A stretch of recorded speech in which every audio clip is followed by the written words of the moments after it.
English dictation 120 words per minute. 5 seconds.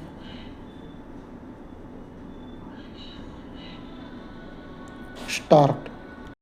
Mr. President and friends, paragraph. First of all, I should like to say how glad I am to have this opportunity to address this seminar on the challenges of devaluation. The devaluation of the Indian rupee in June this year is the most significant event on the Indian economic sense at the present juncture.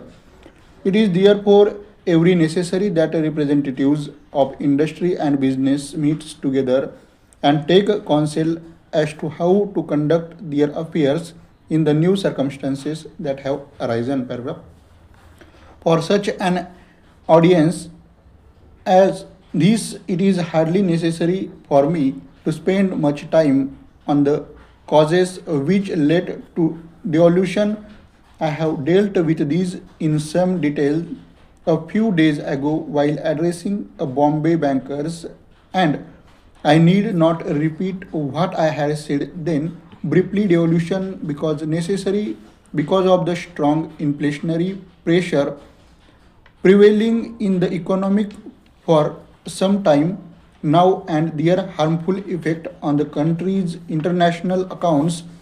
The function of devolution is to offset the impact of inflation on the external sector of the economy.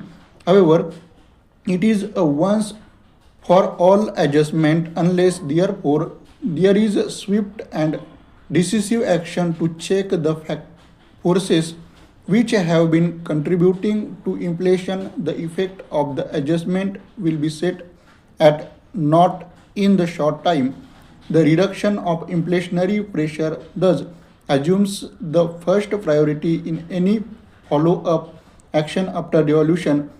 A thorough discussion of this problem in all its aspects will, however, take a considerable time. I purpose, therefore, to content myself with pointing out that devolution has in fact increased rather than decreased the need for overall fiscal and monetary discipline. If we are to avoid a repetition of out difficulties, we shall have to make strenuous efforts to place the economy on a stable basis with respects of a reasonable monsoon and larger availability of imports of raw materials and components.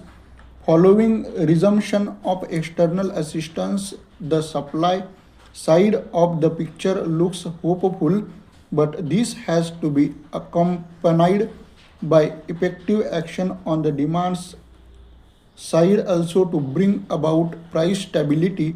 Both the public and private sector have to cooperate in this matter by pruning down or postponing expenditure on consumption as well as on investment with a low productive potential. Paragraph. Having said that, I should like to turn to a discussion of the steps that need to be taken in the field directly relevant to devolution, namely the country's balance of payment. To take expert first, the recent halt in the progress of our export has been a continuing sources of worry. After several years of stagnation, experts had begun to show a welcome increase in the early years of the third plan. However, during the later half of the plan, the progress came to an abrupt end.